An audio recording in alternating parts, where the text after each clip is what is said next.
ಸ್ವಯಂ ಸಿದ್ಧಂ ಅಹಂ ಒಂದೇ ಸಿದ್ಧಾರೂಢೇತೀಶ್ವರಂ.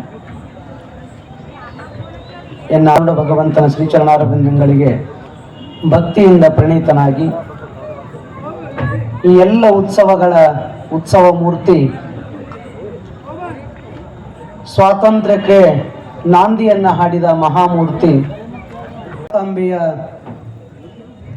ಚರಣ ಸನ್ನಿಧಾನಗಳನ್ನು ಸ್ಮರಣೆ ಮಾಡಿಕೊಂಡು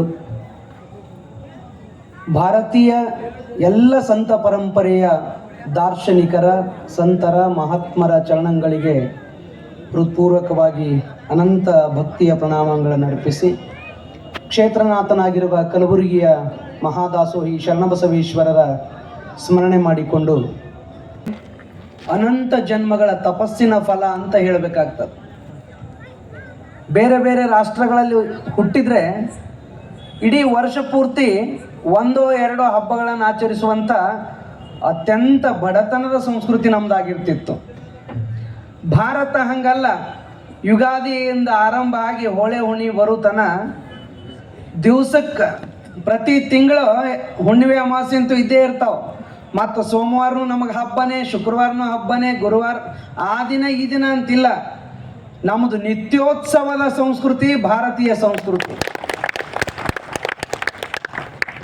ಇರ್ತಾವೆ ಬೇರೆ ಬೇರೆಗಳಲ್ಲಿ ಡಿಸೆಂಬರ್ 25ಕ್ಕೋ ಮತ್ತೆ ಯಾವಾಗೋ ಒಮ್ಮೊಮ್ಮೆ ಯಾವಾಗೋ ಒಂದೊಂದು ಇಡೀ ವರ್ಷ ತುಂಬ ಕೂಡಿ ಅವ್ರದ್ದು ಮಾಡಿದ್ರು 1 ತಿಂಗಳು 1.5 ತಿಂಗಳು ಆಗ್ಬೋದು. ಎಲ್ಲ ಹಬ್ಬಗಳು ಸೇರಿಸಿದ್ರು ಅವ್ರದ್ದು ತಿಂಗಳು ರಂಜಾನ್ ಹಿಡ್ಕೊಂಡು ಎಲ್ಲ ಕೂಡಿಸಿದ್ರು ಅಷ್ಟೇ.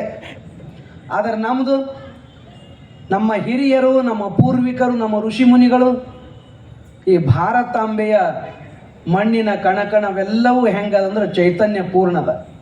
ಜೀವನ ಅಂದ್ರೆ ನಿರುತ್ಸಾಹಿಗಳಾಗಿ ಬದುಕಬಾರ್ದು. ಜೀವನ ಅಂದ್ರೆ ಬರೇ ಹೋಳೆ ಹುಣ್ಣೆ ಆಚರಣೆ ಮಾಡುವಂತ ಆಗಿರಬಾರ್ದು. ಜೀವನ ಅಂದ್ರೆ ಸುಮ್ಮನೆ ಯಾವಾಗೋ ಏನೋ ಒಂದು ಹಬ್ಬ ಅಂತ ಯಾವತ್ತೋ ಒಂದು ದಿವಸ ಯಾರೋ ಹೇಳ್ಯಾರಂತ ತಿಳ್ಕೊಂಡು ಅದೊಂದೇ ಅಂತ ಇಟ್ಕೊಂಡು ಕುಂದ್ರದಲ್ಲ. ನಮ್ಮಲ್ಲಿ ನಮ್ಮ ತಾಯಂದ್ರಿಗೆ ಬೇಕಾಯಿತು ಅಂದ್ರೆ ಮ್ಯಾಲಿಂದ ಮ್ಯಾಲ ಹಬ್ಬ ಹುಟ್ಟತಾವ. ಸ್ವಲ್ಪ ಬಟ್ಟೆ ಅಂಗಡಿಯವ್ರಿಗೆ ಯಾರಿಗಾರೆ ಗಿರಾಕಿ ಕಮ್ಮಿ ಅದು ಅಂದ್ರೆ ಮತ್ತೊಂದು ಹಬ್ಬ ಬರತ್ತದ, ಅಕ್ಕಂಗಿಯರ್ ಸೀರೆ ಉಟ್ಕೊಳ್ಳೋದಂತ. ಅದು ಎಲ್ಲಿಂದ ಬಂತ ಗೊತ್ತೇ ಇಲ್ಲ. ಹಿಂಗೆ ಕ್ರಿಯೇಟಿವಿಟಿ ಆಗಿ ನಮ್ಮ ಜನ ಹೊಸ ಹೊಸ ಹುಡುಕ್ಯಾಡ್ತಿರ್ತಾರೆ. ನಮ್ಮ ಮಂದಿಗೆ ನಮ್ಮ ಮಂದಿಗೆ ಭಾಳ ಹಬ್ಬ ಇಲ್ಲ ಅಂದ್ರೆ ಅಣ್ಣನ ಬಳಗಕ್ಕೆ ಬಟ್ಟೆ ಉಟ್ಕೊಳ್ಳುವಂಥ ಹಬ್ಬಗಳು ಭಾಳ ಕಡಿಮೆ. ತಾಯಂದ್ರದೇ ಹಬ್ಬ ಮ್ಯಾಗಿಂದ ಮ್ಯಾಗ ಏನು. ಮತ್ತು ಯಾರ ಮನೆಗೆ ಯಾರು ಹೋದ್ರು ಉಡಿ ತುಂಬುದು ಅವರಿಗೆ. ನಿಮಗೇನು ಉಡಿನೂ ಇಲ್ಲ ಮುಡಿನೂ ಇಲ್ಲ, ಒಣ ಹೊಂಟೋಣ ಹೊಡಿಬೇಕು. ಡ್ರೈವರ್ ಆಗಿ ಅವ್ರ ಗಾಡಿ ಹೊಡಿಬೇಕಟ್ಟೆ. ಭಾಳ ಆದ್ರೂ ಹೊರಗೆ ಕುಂದ್ರಿಸಿ ಒಂದು ಕಪ್ ಚಾ ಕೊಟ್ರೆ 2 ತಾಸು ಒಳಗೆ ಹೊಕ್ಕರು ಮುಗಿತು. ಅವ್ರಿಬ್ರು ಹೊರಗೆ ಬರುತ್ತಾನ ವಾಚ್ಮ್ಯಾನ್ ಡ್ಯೂಟಿನೇ. ಏನೇ ಇದ್ರೂ ಸಹಿತ ನಮ್ಮ ತಾಯಂದ್ರು ಪ್ರತಿದಿನ ಹಬ್ಬವನ್ನು ಆಚರಿಸುವಂಥ ಭಾರತೀಯ ಈ ಪವಿತ್ರವಾಗಿರುವಂಥ ಸಂಸ್ಕೃತಿ.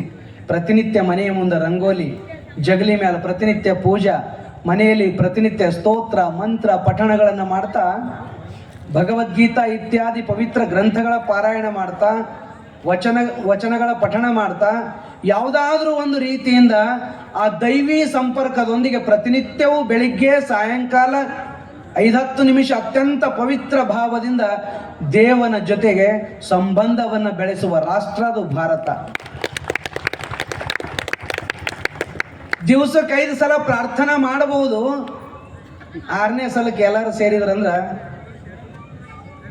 ಪ್ರೇಮದ ಚಿಂತನೆ ಇಲ್ಲ, ಒಗ್ಗೂಡಿಸುವ ಚಿಂತನೆ ಇಲ್ಲ, ಎಲ್ಲರೂ ಒಂದಾಗಿ ಬದುಕಬೇಕು ಅನ್ನುವಂಥ ವಿಶ್ವ ಕುಟುಂಬೀಯ ಭಾವ ಇಲ್ಲ. ನಮ್ಮವರಲ್ಲದೆ ಇರೋರನ್ನ ನಾವು ಏನು ಮಾಡಬೇಕು ಅಂತ 5 ಸಲ ಪ್ರಾರ್ಥನೆ ಮಾಡಿ 6ನೇ ಸಲ ಚಿಂತನೆ ಇಂಥದ್ದಿರ್ತಿತ್ತಂದ್ರೆ ನಮ್ಮವರಲ್ಲದವರನ್ನ ಹೆಂಗೆ ಕತ್ತರಿಸೋದಂತ ಚಿಂತನೆ ಮಾಡುವಂಥ ಸಂಸ್ಕೃತಿ ಇರುವಾಗ ನಮ್ಮ ಭಾರತೀಯ ಭವ್ಯತೆ ಅಂತದ್ದು. ಇವನಾರವ ಎಂದೆನಿಸದಿರಯ್ಯ, ಇವ ನಮ್ಮವ ಎಂದೆನಿಸಯ್ಯ. ಎಲ್ಲರನ್ನೂ ಒಪ್ಪಿಕೊಳ್ಳುವಂಥ ಸ್ವಲ್ಪ ಸೌಜನ್ಯದಿಂದ ಬದುಕ್ರಪ್ಪ. ನೀವು ನಮ್ಮ ಜೊತೆಗಿರ್ರಿ, ನಾವು ನಿಮ್ಮನ್ನು ನಮ್ಮವರಾಗಿಯೇ ಕರ್ಕೊಂಡು ಬದುಕ್ತೀವಿ ಎನ್ನುವಂಥ, ಬರೇ ಭಾರತದ ಭೂಮಿಯಲ್ಲಿ ಬದುಕೋರು ಮಾತ್ರ ಅಲ್ಲ, ವಿಶ್ವದ ಯಾವ ಮೂಲೆಯಲ್ಲಿ ಇರಲಿ, ಯಾರೇ ಇರಲಿ, ಅವರು ಪುರುಷರೋ ಸ್ತ್ರೀಯರೋ ಯಾವ ಜನಾಂಗದವರೋ ಅವರು ಏನು ಚಿಂತನೆ ಮಾಡದೆ ಸರ್ವೇ ಜನ ಸುಖಿನೋ ಭವಂತು ಅಂತ ಇಡೀ ವಿಶ್ವದ ಜನಾಂಗಕ್ಕೆ ಪ್ರತಿ ಸಕಲ ಜೀವಾತ್ಮರಿಗೆ ಲೇಸನೆ ಬಯಸುವ ಕೂಡಲ ಸಂಗನ ಶರಣರೇ ಕುಲಜರು ಅನ್ನುವಂಥ ಋಷಿಗಳಿಗೂ ಶರಣರಿಗೂ ಏನು ಭೇದ ಇಲ್ಲ, ಚಿಂತನೆಯೊಳಗೆ ಎಲ್ಲವೂ ಒಂದೇ ಇರ್ತದೆ. ಭೇದ ಹುಟ್ಟು ಹಾಕೋರಿಗೆ ಸಾವಿರ. ಆದ್ರೆ ವಾದ ಮಾಡದೆ ವೇದಗಳಾಗಲಿ ವಚನಗಳಾಗಲಿ ಓದಿ ನೋಡುವಂಥವರಿಗೆ ಸಾಮರಸ್ಯ ಹೆಂಗಂತ ಗೊತ್ತಾಗ್ತದೆ. ಭಾರತದ ಸಂಸ್ಕೃತಿ ಎಷ್ಟು ಹಿರಿಮೆ ಗರಿಮೆಗಳಿಂದ ಕೂಡಿರುವಂಥದ್ದು ಅಂತ ಗೊತ್ತಾಗ್ತದೆ. ಪ್ರತಿನಿತ್ಯವೂ ಉತ್ಸವದೊಂದಿಗೆ ಆರಂಭವಾಗುವಂಥ ಭಾರತೀಯರು ಇವತ್ತ ಇಡೀ ಅಖಂಡ ಭಾರತ ಅಷ್ಟೇ ಅಲ್ಲ, ಈ ಭಾರತೀಯ ಸಂಸ್ಕೃತಿ ದೇಶದ ಆಚೆಗೆ ಪಾತಾಳ ಪರ್ಯಂತ ಅರ್ಥಾತ್ ಅಮೆರಿಕದಿಂದ ಹತ್ತತ್ತಲೂ ಕೂಡ ಭಾರತೀಯ ಸಂಸ್ಕೃತಿ ರಾರಾಜಿಸ್ತದ. ಗಣಪತಿಯ ಸ್ತೋತ್ರಗಳು ಇವತ್ತು ಗಣಪತಿಯ ಮಂತ್ರಗಳು ಎಲ್ಲ ಕಡೆ ರಾರಾಜಿಸ್ತದಾವ. ಅಮೆರಿಕದ ವೈಟ್ ಹೌಸ್ನೊಳಗೂ ಸಹಿತ ವೇದ ಘೋಷಗಳು ನಡೀತಾ ಇದ್ದಾವ. ಇಂತಹ ಪವಿತ್ರ ಕಾಲದೊಳಗ ಇವ್ರು ಯಾರು ಅನ್ನೋದನ್ನ ಮರೆತು ಇವ್ರ ಜೊತೆ ಏನೋ ಒಂದಿಟ್ಟು ಕೆಣಕ್ಕೆ ನೋಡ್ತೀವಿ ಅಂತ ತಿಳ್ಕೊಂಡು ನಮ್ಮ ಹಳ್ಳ್ಯಾಗಂತ ಸುಮ್ಕುಂದ್ರು ಅವನಿಗೆ ಕೆಣಕ್ಕೆ ಯಾಕೆ ಯಾರೊಳ ಹಾಕೋತಿ ಅಂತ. ಮಾನ್ಯ ಪಾಕಿಸ್ತಾನ ಗತಿನೂ ಅಷ್ಟೇ ಆಯ್ತು. ಯಾವಾಗಲೂ ಯಾರ ಜೊತೆಗೆ ಜಗಳ ಆಡ್ತೀವಿ, ಎಂಥವ್ರ ಜೊತೆಗೆ ಮಾಡ್ತೀವಿ, ನಮ್ಮ ತಾಕತ್ತೇನು ಅವ್ರ ತಾಕತ್ತೇನು ಅರಿವಿರ್ಬೇಕು. ಸುಮ್ಮನೆ ಮೈಯಾಗ ಸೊಕ್ಕದ ಅಂತ ತಿಳ್ಕೊಂಡು ಗಾಡಿಗೆ ಹೋಗಿ ತಲೆ ಚಚ್ಚೋದಲ್ಲ. ಹಂಗಂತ ತಿಳ್ಕೊಂಡು ಅವ್ರು ಎಷ್ಟು ಏನು ಮಾಡಿದ್ರು ನಾವೇನು ಯುದ್ಧ ಮಾಡಿಲ್ಲ, ಯುದ್ಧ ಮಾಡೋ ಮನಸ್ಥಿತಿಯೂ ನಮ್ಮದಲ್ಲ. ಕಾರಣ ಏನು ಅಂದ್ರೆ ಯುದ್ಧ ಮಾಡೋ ಮನಸ್ಥಿತಿ ಅಲ್ಲದ್ರೆ ಹೇಡಿಗಳಂತ ಅರ್ಥ ಅಲ್ಲ, ನಮ್ಮ ತಾಳ್ಮೆ ಬಹಳ ಅದ, ನಮ್ಮಲ್ಲಿ ತಪಸ್ಸಿನ ಶಕ್ತಿ ಅದ ಭಾರತದೊಳಗೆ. ಭಾರತೀಯರು ಯಾವಾಗಲೂ ಎಂಥ ಪ್ರಸಂಗ ಬಂದರೂ ಸಮಾಧಾನದಿಂದ ಇರ್ತಾರ, ಉತ್ತರಗಳನ್ನು ಸಮಾಧಾನವಾಗಿಯೇ ಕೊಡ್ತಾರ.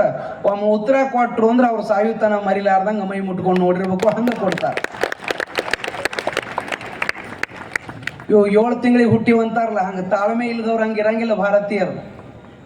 ಭಾರತೀಯರಿಗೆ ಅತ್ಯಂತ ಶ್ರೀಮಂತ ಸಂಸ್ಕೃತಿ ಅದ. ಎಂತಹ ಪ್ರಸಂಗ ಬಂದರೂ, ಯುದ್ಧ ಮಾಡುವ ಪ್ರಸಂಗ ಬಂದರೂ ಯುದ್ಧ ಮಾಡಬೇಕೋ ಮಾಡಬಾರದು, ವಿವೇಚನಾ ಸಾಮರ್ಥ್ಯದ ವಿವೇಕವನ್ನು ಬಳಸುವ ಕಲೆ ಭಾರತೀಯರಿಗೆ ಗೊತ್ತದ. ಬರೇ ಬುದ್ಧಿಯಲ್ಲದೆ ಬುದ್ಧಿಯನ್ನು ಬಳಸದೆ ಬರೇ ಮನಸ್ಸಿನ ಬೆನ್ನು ಹತ್ತಿ ಹೋಗುವ ರಾಷ್ಟ್ರಗಳು ವಿಶ್ವದ ತುಂಬೆಲ್ಲ ಇರಬಹುದು. ನಿಜವಾದ ಬುದ್ಧಿಯನ್ನು, ಧೀಶಕ್ತಿಯನ್ನು, ಅದರ ಪರಮ ಶ್ರೇಷ್ಠತೆಯನ್ನು ಬಳಸಿಕೊಂಡು ಬದುಕುವಂಥ ರಾಷ್ಟ್ರ ಭಾರತ ರಾಷ್ಟ್ರ. ಇಂತಹ ಭಾರತೀಯರ ಜೊತೆಗೆ ಯಾರೇ ಮಾತಾಡಬೇಕಾದ್ರೂ ಇವತ್ತು ಅಮೇರಿಕಾನೇ ಇರ್ಬೋದು, ಮತ್ತೊಂದೇ ಇರ್ಬೋದು, ಹಿಂದಿನಂಥ ಭಾರತ ಇವತ್ತಿಲ್ಲ. ಇವತ್ತು ಭಾರತ ಜಾಗೃತದ, ಭಾರತ ಅತ್ಯಂತ ಎಚ್ಚರಿಕೆ ಹೆಜ್ಜೆ ನೀಡ್ತದ. ಭಾರತ ಎಲ್ಲರಿಗೂ ಸರಿಸಮ ಅದ. ಇನ್ನೇನು ಸ್ವಲ್ಪ ನಾವು ಮೈ ಮರೆತರು ನಮ್ಗಿಂತ ಮುಂದೆ ಹೋಗ್ತದ ಅಂತ ಎಲ್ಲ ರಾಷ್ಟ್ರಗಳಿಗೂ ಗೊತ್ತದ, ವಿಶ್ವದ ಎಲ್ಲ ರಾಷ್ಟ್ರಗಳಿಗೂ ಗೊತ್ತದ. ಅಷ್ಟಿದ್ದು ಸಹಿತ ಏನೇನೋ ಪ್ರಯೋಗ ಮಾಡಿ, ಬಲ ಪ್ರಯೋಗ ಮಾಡಿ ಅಥವಾ ಯಾವ್ಯಾವುದೋ ನೀತಿಗಳನ್ನು ಬಳಸಿ ಮಣಿಸಬೇಕು ಅಂತ ಪ್ರಯತ್ನ ಮಾಡ್ತಾ ಇದ್ದಾರೆ. ಇಲ್ಲಿ ಮಣಿಯುವ ನಾಯಕ ನಮ್ಮ ದೇಶದೊಳಗಿಲ್ಲ, ಮಣಿಸುವ ನಾಯಕ ಇವತ್ತು ಅದಾನ ಭಾರತದೊಳಗೆ. ಆಪರೇಷನ್ ಸಿಂಧೂರ ಹೆಸರೆಟ್ ಚಂದದಲ್ಲ. ನಾವು ಯಾವಾಗ ಯುದ್ಧ ಅಂತ ಪದ ಬಳಕೆ ಮಾಡಬೇಕು ನಮಗೆ ಗೊತ್ತದ, ಪರ್ಯಾಯ ಪದಗಳನ್ನು ಹುಡುಕುವುದು ನಮಗೆ ಗೊತ್ತದ. ಕಾರ್ಗಿಲ್ ಆಪರೇಷನ್ ಅಂದಿಲ್ಲ, ಅದಕ್ಕೆ ಕಾರ್ಗಿಲ್ ಅಂದ ಕೂಡಲೇ ಏನಂತೀರಿ? ಕಾರ್ಗಿಲ್ ಯುದ್ಧ ಅಂತಾನೆ ಪದ ಬಳಕೆ ಮಾಡ್ತೀವಿ. ಅದು ಯುದ್ಧನೇ ಹೌದು. ಮೊನ್ನೆ ಆಗಿದ್ದು ನೀವೆಲ್ಲ ತಿಳ್ಕೊಂಡಂಗ ಅಥವಾ ಯಾರು ವಿಚಾರ ಮಾಡುವಂಗ ಮೊನ್ನೆ ನಡೆದದ್ದು ಯುದ್ಧ ಅಲ್ಲ. ಅದು ನಾವು ಯುದ್ಧಕ್ಕೆ ವಿಚಾರನೂ ಮಾಡಲಿಲ್ಲ. ಕೇವಲ ಸಾಂಸ್ಕೃತಿಕವಾಗಿ ಅವರೊಂದಿಷ್ಟು ನಮ್ಮ ಮೇಲೆ ಏನೋ ಎರಚಬೇಕಂದ್ರು, ನಮ್ಮ ಸಂಸ್ಕೃತಿಯನ್ನ ಕೆಡಿಸ್ಬೇಕಂದ್ರು, ನಮ್ಮ ಸಂಸ್ಕೃತಿಗೆ ಧಕ್ಕೆ ತರುವಂತ ಕಾರ್ಯ ಮಾಡಬೇಕಂದ್ರು ದೇಶಕ್ಕೆ ಮುಟ್ಟೋದು, ನಮ್ಮ ಜೊತೆ ಯುದ್ಧ ಮಾಡೋದು ಭಾಳ ದೂರ ಉಳಿತು ತಮ್ಮ. ಬರೇ ನಮ್ಮ ಸಂಸ್ಕೃತಿಗೆ ಏನಾದರೂ ಒಂದು ಈಟ್ ಧಕ್ಕೆ ತಂದ್ರೆ ನಿಮ್ಮನ್ನು ಮನೆ ಹೊತ್ತು ಹೊಡಿತೀವಿ ನಾಯಿ ಹೊಡೆದಂಗ ಅಂತ ತೋರಿಸಿದ್ರು ನಮ್ಮವರು. ಮೊನ್ನೆ ನಡೆದದ್ದು ಯುದ್ಧ ಅಲ್ಲ, ಅದು ಆಪರೇಷನ್. ಆಪರೇಷನ್ ಯಾವಾಗ ಮಾಡ್ತಾರ್ರಿ? ಡಾಕ್ಟರ್ಗಳು ಮಾಡ್ತಾರಲ್ಲ ಆಪರೇಷನ್. ನಮ್ಮ ಹೆಚ್ಚು ಆಪರೇಷನ್ ಪದ ಬಳಕೆ ಇರೋದು ನಮಗೆ ವೈದ್ಯಕೀಯ ಕ್ಷೇತ್ರದೊಳಗನೆ. ಆಪರೇಷನ್ ಯಾವಾಗ ಮಾಡ್ತಾರೆ? ಶರೀರದೊಳಗೆ ಎಲ್ಲೋ ಗಾಯ ಆಯಿತು, ಗ್ಯಾಂಗ್ರೀನ್ ಆಯಿತು, ಅಥವಾ ಶರೀರದೊಳಗೆ ಯಾವುದೋ ಒಂದು ಭಾಗ, ಒಂದು ಅಂಗ ಕೊಳಿತು, ಅಥವಾ ಅದಕ್ಕೆ ಹುಳ ಹತ್ತಿದು, ಅದಕ್ಕೊಂದು ಏನೋ ಸಮಸ್ಯೆ ಆಯಿತು ಅಂದ್ರೆ ಆ ಭಾಗವನ್ನು ಆಪರೇಷನ್ ಮಾಡಿ ಅದೇನು ಕೊಳತು ಹುಳಗಳದಾವ ಒಳಗ, ಕ್ಯಾನ್ಸರ್ದಂಥ ರೋಗಾಣುಗಳಿದ್ರು ಸಹಿತ ಅವುಗಳನ್ನು ಅಲ್ಲಿಯೇ ನಾಶ ಮಾಡೋದು ಹೆಂಗಂತ ಹುಡುಕಾಡಿ ಅಷ್ಟೇ ಕ್ಷೇತ್ರವನ್ನ ಅದು ಎಲ್ಲದ ಆ ಹುಳಗಳು ಎಲ್ಲದಾವ, ಹುಳಗಳಿರೋ ಕ್ಷೇತ್ರ ಹುಡುಕ್ಯಾಡಿ ಹುಳಗಳನ್ನ ನಾಶ ಮಾಡುವಂಥದಕ್ಕೆ ಆಪರೇಷನ್ ಅಂತಾರ. ಏನಾದರೂ ಒಂದೀಟು ಹಾಳಾಗಿತ್ತು ಹಾನಿಯಾಗಿತ್ತು ಅಂದ್ರೆ ಅದಕ್ಕೆ ಮತ್ತೊಂದು ಏನಾದರೂ ಪರ್ಯಾಯವಾದದ್ದು ಜೋಡಿಸಿ ಮತ್ತೆ ನಿಲ್ಲುವಂತೆ ಮಾಡುವಂಥದ್ದಕ್ಕೆ ಆಪರೇಷನ್ ಅಂತಾರ. ಮಾನ್ಯ ನಡೆದದ್ದು ಸಾದಾ ಆಪರೇಷನ್ ಅಷ್ಟೇ, ಬೈಪಾಸ್ ಸರ್ಜರಿ ಏನಲ್ಲದು, ಸುಮ್ಮನೆ ಒಂದು ಸಣ್ಣ ಆಪರೇಷನ್. ಯಾಕಂತ ಕೇಳಿದ್ರೆ ಆ ಆಪರೇಷನ್ ಯಾವುದ್ರ ಕುರಿತು? ಸಂಸ್ಕೃತಿಯ ಕುರಿತು ನಡೆದಂಥ ಒಂದು ವಿದ್ರೋಹ. ಅದು ಸ್ಪಷ್ಟ ಹೇಳಬೇಕಂದ್ರೆ ಇದು ರಾಷ್ಟ್ರಗಳ ಮಧ್ಯೆ ನಡೆದು ಭಾರತ ಪಾಕಿಸ್ತಾನಗಳ ಯುದ್ಧ ಅಲ್ಲದು. ನಮ್ಮ ಸಂಸ್ಕೃತಿ, ನಮ್ಮ ಎದುರಾಳಿಗಳ ಸಂಸ್ಕೃತಿಯ ಸಾಂಸ್ಕೃತಿಕ ಯುದ್ಧ ಅದು. ನಮ್ಮ ಸಂಸ್ಕೃತಿಯನ್ನು ಕೆಣಕ್ಲಿಕ್ಕೆ ಬಂದರು, ನಮ್ಮ ತಾಯಂದ್ರ ಸಿಂಧೂರವನ್ನು ಕೆಣಕ್ಲಿಕ್ಕೆ ಬಂದರು. ಸಿಂಧೂರವನ್ನು ನಮ್ಮಲ್ಲಿ ಎಷ್ಟು ಪವಿತ್ರ ಅಂತ ಭಾವಿಸ್ತೀವಿ ಅಂತ ಅವ್ರಿಗೇನು ಗೊತ್ತು. ಗಣಪತಿಗೆ ಸಿಂಧೂರವನ್ನು ಏರಿಸ್ಬೇಕಾದ್ರ ಗಣಪತಿಗೂ ಕುಂಕುಮ ಹಚ್ತೀವಿ ನಾವು, ಎಲ್ಲ ದೇವತೆಗಳಿಗೂ ಸಿಂಧೂರವನ್ನು ಬಳಸ್ತೀವಿ. ದೇವತೆಗಳಿಗೆ ಹಚ್ಚುವಂತಹ ತಿಲಕ, ದೇವತೆಗಳಿಗೆ ಬಳಸುವಂತಹ ಪವಿತ್ರ ಪದಾರ್ಥವನ್ನ, ದೇವಿಗೆ ದುರ್ಗೆಗೆ ಅರ್ಪಣೆ ಮಾಡಿರುವಂಥ ಸಿಂಧೂರವನ್ನ ಅಷ್ಟೇ ಪವಿತ್ರ ಭಾವದಿಂದ ನಾವು ತಿಲಕ ರೂಪವಾಗಿ, ಅವರ ಕೃಪಾಶೀರ್ವಾದದ ರೂಪವಾಗಿ, ಪ್ರಸಾದ ರೂಪವಾಗಿ ನಾವು ನಮ್ಮ ಹಣೆಗೆ ಹಚ್ಕೊಂತೀವಿ. ನಮ್ಮ ತಾಯಂದ್ರು ದೇವಿಗೆ ಅರ್ಪಣೆ ಮಾಡಿರೋದನ್ನ ಅದೇ ಕುಂಕುಮನೇ, ಸಿಂಧೂರ ಅಂದ್ರೆ ಕುಂಕುಮ ಗೊತ್ತದ ಎಲ್ಲರಿಗೂ. ಆ ಕುಂಕುಮವನ್ನ ಪತಿಯ ಮಾಂಗಲ್ಯ ಮತ್ತು ಕುಂಕುಮ, ಕಾಲುಂಗುರ, ಬಳೆಗಳು ಇವೆಲ್ಲ ಪಾತಿವ್ರತ್ಯದ ಕುರುಹುಗಳು, ಪತಿ ಪರಮೇಶ್ವರನ ಚಿಹ್ನೆಗಳು. ಅಷ್ಟೇ ಪವಿತ್ರ ಭಾವದಿಂದ ಎಂಥ ಹೆಣ್ಮಗಳಿದ್ರು ಕೂಡ ಇವತ್ತು ಅವುಗಳನ್ನು ಹಣೆಗೆ ಇಟ್ತಾಳೆ, ತನ್ನ ತಲೆಯೊಳಗೆ ಇಟ್ಕೊತಾಳೆ, ಅದನ್ನು ಅಷ್ಟು ಗೌರವಿಸ್ತಾಳೆ. ಎಲ್ಲಿ?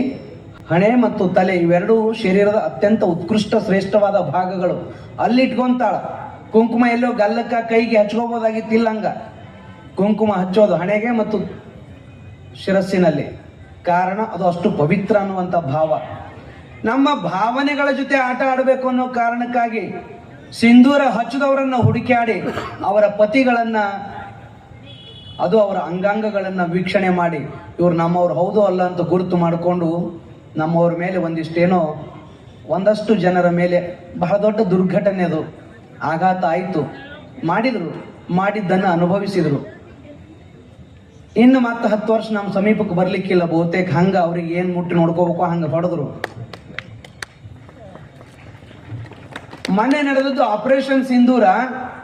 ಆಶ್ಚರ್ಯದ ಸಂಗತಿ ಅಂದ್ರ ತಿಲಕ ಇಡುವ ಹೆಣ್ಣು ಮಕ್ಕಳ ನೋವನ್ನ ತಿಲಕವೇ ಹಚ್ಚದ ಒಬ್ಬ ನಮ್ಮ ಬೆಳಗಾವಿಯ ಮಹಿಳೆ, ಮಿಲಿಟರಿ ಒಳಗಿರ್ತಕ್ಕಂಥ, ಆರ್ಮಿ ಒಳಗಿರ್ತಕ್ಕಂಥ ವೀರ ವನಿತೆ ಅವ್ರಿಗೆ ಹೋಗಿ ಉತ್ತರ ಕೊಟ್ಟು ಬಂದು, ನಮ್ಮ ಭಾರತ ಅಂದ್ರೆ ನಾವೆಲ್ಲ ಒಂದು ಅಂತ ಭಾರತದ ಸಂಸ್ಕೃತಿಯ ಜೊತೆಗೆ ಆಟ ಆಡುವ, ಚೆಲ್ಲಾಟ ಆಡುವಂಥ ಹುಚ್ಚು ಮನಸ್ಸಿನವರಿಗೆ ತಕ್ಕ ಉತ್ತರವನ್ನು ಕೊಡುವಂಥ ವಿಚಾರಗಳು, ಸಮರ್ಥವಾದಂಥ ಸಾಮರ್ಥ್ಯಗಳು, ಬೇಕಾದ ಎಲ್ಲ ಅವಕಾಶಗಳು ಇದಾವ.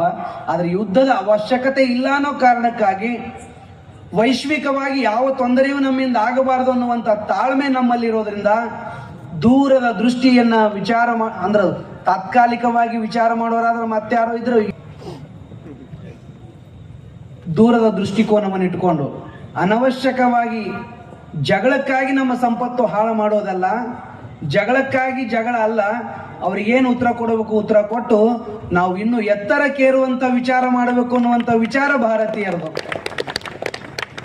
ಅಂತಹ ಮಹಾನ್ ನಾಯಕನ ಸಾನ್ನಿಧ್ಯದಲ್ಲಿ ನಮ್ಮ ವೀರ ಯೋಧರು, ನಿಜವಾಗಿಯೂ ನಾವೇನು ಮಠಗಳಲ್ಲಿ ಇರ್ತಕ್ಕಂಥ, ರಾಷ್ಟ್ರದಲ್ಲಿರ್ತಕ್ಕಂಥ ಗುರುಗಳೇನಿದ್ದೀವಿ, ಸನ್ಯಾಸಿಗಳೇನಿದ್ದೀವಿ, ನಾವೆಲ್ಲ ಸನ್ಯಾಸಿಗಳ ತ್ಯಾಗಕ್ಕಿಂತಲೂ ಸೈನಿಕರ ತ್ಯಾಗ ಅತ್ಯಂತ ಶ್ರೇಷ್ಠವಾದದ್ದು.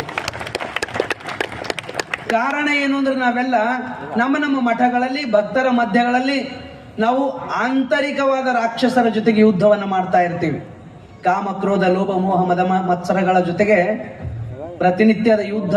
ಆಧ್ಯಾತ್ಮಿಕ ಕ್ಷೇತ್ರದಲ್ಲಿ ಮಾಡುವಂಥ ಸಾಧನೆ ಮಾಡುವ ಸಾಧಕರಿಗೆ ಪ್ರತಿನಿತ್ಯ ನಡೆಯುವ ಯುದ್ಧದಲ್ಲಿ ಗೆಲ್ಲುವಂಥ ಪರಿಯನ್ನ, ಸಮಾಜದಲ್ಲಿ ಹೆಂಗ ಧರ್ಮವನ್ನು ಉಳಿಸಿಕೊಂಡು ಆಧ್ಯಾತ್ಮಿಕತೆಯನ್ನು ಬೆಳೆಸ್ಕೊಂಡು ಬದುಕಬೇಕು ಅನ್ನುವಂಥದ್ದನ್ನು ಕಲಿಸುವಂತ, ಅದರೊಂದಿಗೆ ನಾವು ಪ್ರತಿನಿತ್ಯ ನಿಮ್ಮೆಲ್ಲರ ಕೈತುತ್ತು, ಪ್ರೀತಿಯ ಕೈತುತ್ತನ್ನು ತಿಂದು ನೀವೆಲ್ಲರೂ ನಿಮ್ಮೆಲ್ಲರ ಮಧ್ಯೆ ಅತ್ಯಂತ ಸುರಕ್ಷಿತವಾಗಿ ನಾವೆಲ್ಲರೂ ಇರ್ತೀವಲ್ಲ, ಇಲ್ಲೆಲ್ಲರೂ ನಾವು ಇಷ್ಟೊಂದು ಸುರಕ್ಷಿತವಾಗಿರ್ಬೇಕಾದ್ರೆ, ಇಷ್ಟೊಂದು ಗಣಪತಿಯ ಕಾರ್ಯಕ್ರಮ ಮಾಡಬೇಕಾದ್ರೂ ನಮ್ಮ ಜೊತೆ 4 ಜನ ಸೈನಿಕರು ವೇದಿಕೆ ಮೇಲೆ ಇರ್ಬೋದು.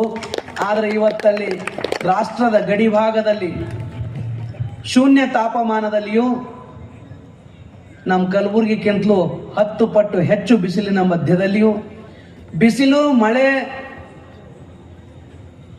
ತಂಪುಗಳನ್ನು ಲೆಕ್ಕಿಸದೆ ನಾವು ಮಠದಲ್ಲಿರ್ತಕ್ಕಂಥ ಪೂಜ್ಯರು ಅಥವಾ ನಮ್ಮ ದೇಶದ ಎಲ್ಲ ಸನ್ಯಾಸಿಗಳು ನಾವು ಮೊದಲೇ ಈ ವೈವಾಹಿಕ ಜೀವನ ಬೇಡ ಅಂತ ಅದರ ಗೋಜಿಗೆ ಹೋಗಲಾರದೆ ನಿಶ್ಚಿಂತ ಇದ್ದವರು. ನಮಗೇನು ಭಾಳ ತೊಂದರೆ ಇಲ್ಲ. ಆದ್ರೆ ಮದುವೆಯಾಗಿ ಮಕ್ಕಳೊಂದಿಗೆ ಇದ್ದು ಎಲ್ಲರನ್ನ ತಾಯಿ ತಂದೆ ಮದುವೆ ಮಕ್ಕಳು ಮನಿ ಮಡದಿ ಎಲ್ಲವನ್ನು ಮರೆತು ಕೇವಲ ಭಾರತಾಂಬೆಯ ನೆನಪಿನಲ್ಲಿ ಆ ರಾಷ್ಟ್ರದ ಅಂಚಿನಲ್ಲಿ ಸದಾ ಸದಾ ಸದಾ ಹಗಲು ರಾತ್ರಿ ಅನ್ನದೇ ಕಾವಲಿಗಾಗಿ ಜಾಗೃತರಿರ್ತಕ್ಕಂಥ ಸೈನಿಕರು, ಅವ್ರ ತ್ಯಾಗ ಏನದಲ್ಲ, ಅದು ಸಾಮಾನ್ಯವಾದದ್ದಲ್ಲ. ಅವರ ತ್ಯಾಗಕ್ಕೆ ನಾವು ವಿಚಾರ ಮಾಡಿದೇವು ಅಂದ್ರೆ ನಮ್ಮ ತ್ಯಾಗ ಬಹಳ ಸಣ್ಣದು, ಸನ್ಯಾಸಿಗಳದು ಕೂಡ. ಅಂತಹ ತ್ಯಾಗಿಗಳು, ಗಡಿಯಲ್ಲಿ ಇರ್ತಕ್ಕಂಥ ತ್ಯಾಗಿಗಳು, ನಾಡಿನೊಳಗಿರ್ತಕ್ಕಂಥ ಯೋಗಿಗಳು ಎಲ್ಲಿಯವರೆಗೂ ಜಾಗೃತರಾಗಿರ್ತಾರೋ ಅಲ್ಲಿಯವರೆಗೂ ಭಾರತಕ್ಕೆ ಯಾವ ತೊಂದರೆಯೂ ಎಂದೂ ಬರುವುದಿಲ್ಲ. ಅದರಲ್ಲಿ ರಾಷ್ಟ್ರದ ನಾಯಕರಾಗ್ತಕ್ಕಂಥ ರಾಜಕಾರಣಿಗಳು ಸ್ವಾರ್ಥವನ್ನು ಬಿಟ್ಟು, ಪಕ್ಷದ ವಿಚಾರಗಳನ್ನು ಬಿಟ್ಟು, ಏನೇನು ಇಲ್ಲದ ಸಣ್ಣ ಸಣ್ಣ ವಿಚಾರಗಳನ್ನು ಬಿಟ್ಟು ಪರಮ ಗುರಿ ರಾಷ್ಟ್ರವನ್ನು ಆಗಿಟ್ಟುಕೊಂಡು, ಭಾರತ ಅಂದ್ರೆ ನಮ್ಮ ಪರಮ ಧ್ಯೇಯ ಭಾರತವನ್ನು ರಕ್ಷಿಸೋದು, ಭಾರತವನ್ನು ಉಜ್ವಲಗೊಳಿಸೋದು, ಭಾರತದ ಕೀರ್ತಿಯನ್ನ ಬಾನೆತ್ತರಕ್ಕೆ ಬೆಳೆಸೋದು ಅಂತ ಇಟ್ಕೊಂಡು ಹೊರಡುವಂತ ರಾಜಕಾರಣಿಗಳು, ದೇಶವನ್ನ ರಾಜ್ಯವನ್ನ ಎತ್ತರಕ್ಕೇರಿಸುವಲ್ಲಿ ವಿಚಾರ ಇರುವಂತ ರಾಜಕಾರಣಿಗಳಿರುವಾಗ ದೇಶಕ್ಕೆ ಹಾನಿ ಇಲ್ಲ. ಸ್ವಾರ್ಥಕ್ಕಾಗಿ ಬಡದಾಡುವ ರಾಜಕಾರಣಿಗಳು ಎತ್ತರಕ್ಕೇರಿದ್ರು ಅಂದ್ರೆ ಸಮಸ್ಯೆ ಉಂಟಾಗ್ತದೆ. ಪಕ್ಷಗಳು ಯಾವುದೇ ಇರಲಿ, ಆ ಭೇದಗಳನ್ನು ಮರೆತು ರಾಷ್ಟ್ರಕ್ಕಾಗಿ ತಮ್ಮ ಸಮರ್ಪಿತ ಭಾವ ಒಂದಿಷ್ಟಾದ್ರೂ ಇಟ್ಕೊಂಡಂತ ರಾಜಕಾರಣಿಗಳಿದ್ರೆ ಸಮಸ್ಯೆ ಬರುವುದಿಲ್ಲ. ಈಗ ರಾಷ್ಟ್ರದಲ್ಲಿರ್ತಕ್ಕಂಥ ರಾಜಕಾರಣ ಅದು ಅಂಥದ್ದೇ. ಎಂಥದ್ದು ಅಂದ್ರೆ ರಾಷ್ಟ್ರಕ್ಕಾಗಿ ಸಮರ್ಪಿತವಾಗಿರುವಂಥ ವಿಚಾರಗಳನ್ನ ಇಟ್ಕೊಂಡಂಥದ್ದು. ಯೋಗಿ ಮೋದಿಗಳಂಥವ್ರು ಇರುವಾಗ ನಾವು ನಿಶ್ಚಿಂತರಾಗಿರ್ಲಿಕ್ಕೆ ಎಲ್ಲ ಅವಕಾಶಗಳಿದಾವ. ನಾವು ಹೀಗೆ ಗಣಪತಿಯ ಉತ್ಸವ, ಮತ್ತೆ 8 ದಿನದಲ್ಲಿ ದೇವಿಯನ್ನ ಪ್ರತಿಷ್ಠಾಪಿಸಿ ದುರ್ಗೆಯ ಉತ್ಸವ, ದೀಪಾವಳಿ, ಹೀಗೆ ಮೇಲಿಂದ ಮೇಲೆ ಉತ್ಸವಗಳನ್ನ ಮಾಡ್ತಾ ಇಡೀ ಬದುಕನ್ನ ಉತ್ಸಾಹಿತರಾಗಿ ಧರ್ಮದ ಜಾಗೃತಿಯಿಂದ ಬದುಕಬೇಕು. ನಮ್ಮ ಮನೆಯ ಮಕ್ಕಳಿಗೆ ನಮ್ಮ ಮನೆತನದ ದೇವರು ಯಾವುದು, ನಮ್ಮ ಮನೆ ಗುರುಗಳು ಯಾರು, ನಾವು ಮಾಡಬೇಕಾದ ಸ್ತೋತ್ರಗಳೇನು, ಪ್ರತಿನಿತ್ಯ ನಾವು ಪೂಜಿಸಬೇಕಾದದ್ದು ಹೇಗೆ, ನಮ್ಮ ಸಂಸ್ಕೃತಿಯನ್ನು ಉಳಿಸ್ಕೋಬೇಕಾದದ್ದು ಹೆಂಗ ಅಂತ ತಾಯಂದ್ರಿಗೆ ನಾನು ಕೈ ಮುಗಿದು ಪ್ರಾರ್ಥನೆ ಮಾಡ್ತೀನಿ. ನಿಮ್ಮ ಸಿಂಧೂರದ ಹಾನಿ ಆಯಿತು ಅಂತ ತಿಳ್ಕೊಂಡು ನಮ್ಮ ದೇಶದ ಯೋಧರು ಪ್ರಾಣ ಕಳ್ಕೊಳ್ಳಿಕ್ಕೆ ತಯಾರದಾರ. ಆದ್ರೆ ನೀವು ಮಾತ್ರ ಅಂಗಡಿ ಅಂತ ಟಿಕ್ಲಿ ಹಚ್ಕೊಂಡ್ರೆ ನಾವೇನ್ ಮಾಡ್ಬೇಕವ್ವ? ಟಿಕ್ಲಿ ಬಿಡ್ರಿ, ಸಿಂಧೂರವನ್ನು ಹಚ್ಕೋರಿ. ಪ್ರತಿಯೊಬ್ಬರ ಹಣೆಗೆ ಸಿಂಧೂರ್ ಯಾವಾಗ ಹಚ್ಕೋತಿರೋ ಅವಾಗ ನಿಜವಾದ ಆಪರೇಷನ್ ಸಿಂಧೂರ್ ಸಕ್ಸಸ್ ಆಗ್ತದ. ನಾವು ಹಚ್ಕೊಂಡಿವ್ ನೋಡ್ರಿ, ಸನ್ಯಾಸಿಗಳಾಗಿಯೂ ಕುಂಕುಮವನ್ನು ಹಚ್ಕೊಂಡಿವಿ. ನೀವು ನಿಮ್ಮ ಪತಿಯ ಚಿಹ್ನೆಯಾಗಿ, ದೈವದ ಚಿಹ್ನೆಯಾಗಿ, ನೀವು ಧರ್ಮದ ಚಿಹ್ನೆಯಾಗಿ, ಹೆಣ್ಮಕ್ಳು ಗಂಡ್ಮಕ್ಳು ನೀವು ವಿಭೂತಿ ಹಚ್ಕೊಳ್ರಿ, ಕುಂಕುಮ ಹಚ್ಕೋರಿ, ಗಂಧ ಹಚ್ಕೊಳ್ರಿ. ತಿಲಕಗಳು ಅವು ಒಂದೇ ರೀತಿಯಿಂದ ಅಲ್ಲ, ಬರೇ ಇದು ಧಾರ್ಮಿಕ ಸಂಕೇತ ಅಂತ ಅಲ್ಲ, ಆಜ್ಞಾ ಚಕ್ರ ಜಾಗೃತೆ ಇರ್ತದ. ನಿಮ್ಮ ಮೇಲೆ ಯಾವುದೇ ದುಷ್ಟ ನೆಗೆಟಿವಿಟಿ ಅಂದ್ರೆ ದುಷ್ಟ ಪ್ರಭಾವಗಳು ನಿಮ್ಮ ಮೇಲೆ ಆಗೋದಿಲ್ಲ, ಮಾಟ ಮಂತ್ರಗಳ ಪ್ರಭಾವ ಆಗೋದಿಲ್ಲ. ಪ್ರತಿನಿತ್ಯ 1 ನಿಮಿಷ ದೇವರಿಗೆ ಪ್ರಾರ್ಥನಾ ಮಾಡ್ರಿ, ಅಲ್ಲಿ ದೇವತೆ ಮುಂದಿರ್ತಕ್ಕಂಥ ಗಂಧ ಅಥವಾ ಕುಂಕುಮ ವಿಭೂತಿ ಏನಾದ್ರೂ ಹಣಿಗೆ ಹಚ್ಕೊಳ್ಳೋದು ಕಲೀರಿ.